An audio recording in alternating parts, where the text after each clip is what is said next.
una clase de ciencias y va a estar muy divertida porque el juego de hoy es Busca al intruso. Hay animales que se volvieron extremadamente locos. No saben por dónde coger. Unos se fueron para la selva, otros se fueron para la granja, otros se fueron para el mar, otros están en el aire, pero están realmente locos. Y ustedes hoy me van a ayudar a que cada animal vuelva a su lugar. Y antes de comenzar, queremos despertar el cuerpo con la canción con la que hicimos este trimestre, que es la canción de la selva, ¿recuerdan? Pero también, antes de la canción, quiero agradecerles a ustedes por ese comportamiento tan lindo que tuvieron en mis clases, por verme, por disfrutar cada una de las clases, por participar, por hacer las tareas y lo más importante, que aprendieron mucho. Y les quería comentar algo que vi en la evaluación. Resulta que yo puse en la evaluación como niños, selecciona las aves aéreas. Y hay niños que pusieron el pato. Y el pato, valga la aclaración, sí es un ave, sí, pero él es terrestre. Los paticos no pueden llegar hasta el cielo como otras aves, como el águila, por ejemplo, ¿cierto? Entonces quería aclarar eso. El patico es un ave terrestre. ¿Listo, niños? Ahora sí, alistemos la música para comenzar. Camino por la selva, no sé qué encontraré. Oigo animales, cuáles hoy descubriré. Oigo.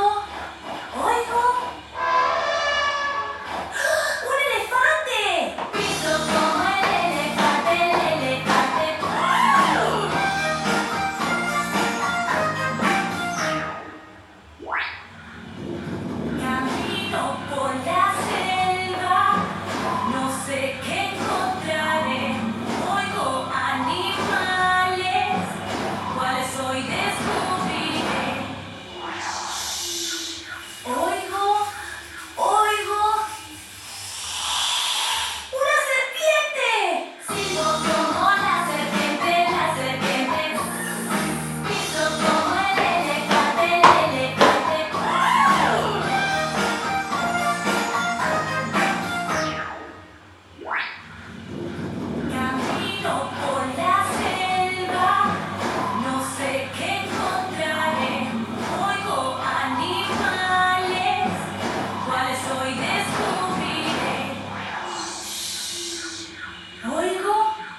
buscar a los animalitos intrusos.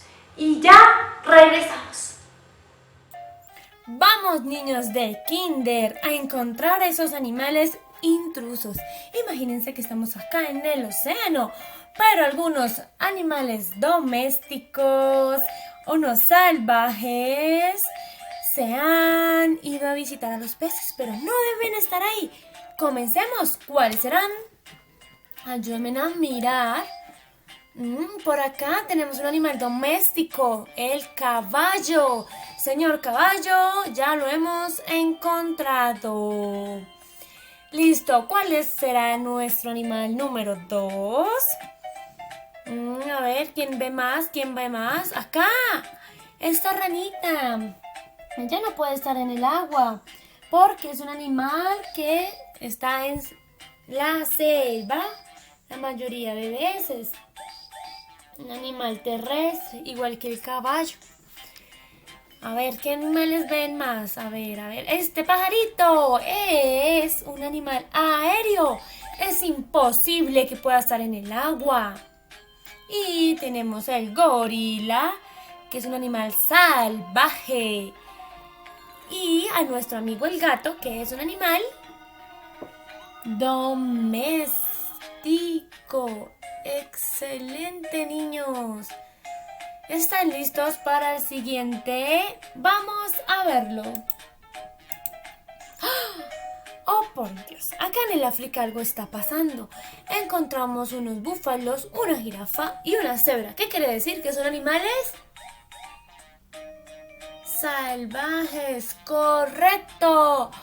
Y tenemos que ayudar a estos peces a que se vayan al mar. Ayúdenme. 1, muy bien. 2, muy bien. 3, muy bien. 4, 5 y 6. Muy bien, niños, bravo. Y seguimos con el siguiente nivel. Muy pendientes. Oh, por Dios. No puedo creer que ahora todos los animales son aéreos. Esto es una locura. ¿Ustedes pueden creer esto en sus casas, niños? No, ¿cierto? Vemos estas aves, pero además vemos otros animales. ¡Oh! ¿Cuáles serán? Vemos por acá nuestro amigo el caimán. ¿El caimán podrá volar? No, porque es un animal terrestre. ¿Y es de dónde? ¿De la selva? Sí, es un animal salvaje. Vamos con la ranita nuevamente. Muy bien. Es un animal terrestre. Tenemos también otro animal. ¿Qué otro animal ustedes ven? El delfín, claro que sí, es un animal marino, acuático, que debe permanecer siempre en el agua y no en el aire. ¡Ve rápido al agua! Continuemos con este otro pececito que debe estar en el agua. ¡Chao! Listo, ¿quién falta? La jirafa y la tortuga. La tortuga la reconocemos porque es un animal salvaje terrestre. Lo mismo con nuestra amiga la jirafa, que es un animal salvaje terrestre. Muy bien, chicos, contémoslos. ¿Cuántos animales se volvieron locos? 1, 2, 3, 4, 5 y 6. Gracias, chicos. Fueron de gran ayuda para encontrar estos animales. Ya nos vemos para despedirnos. ¡Ay! Gracias, niños. Fue un trabajo muy difícil, pero con la ayuda de ustedes todo se pudo solucionar de la mejor manera posible. Muchas gracias por participar en mi clase de hoy. Y ya, niños, esta es nuestra última clase de animales. Nos vemos la próxima semana con un nuevo tema a trabajar.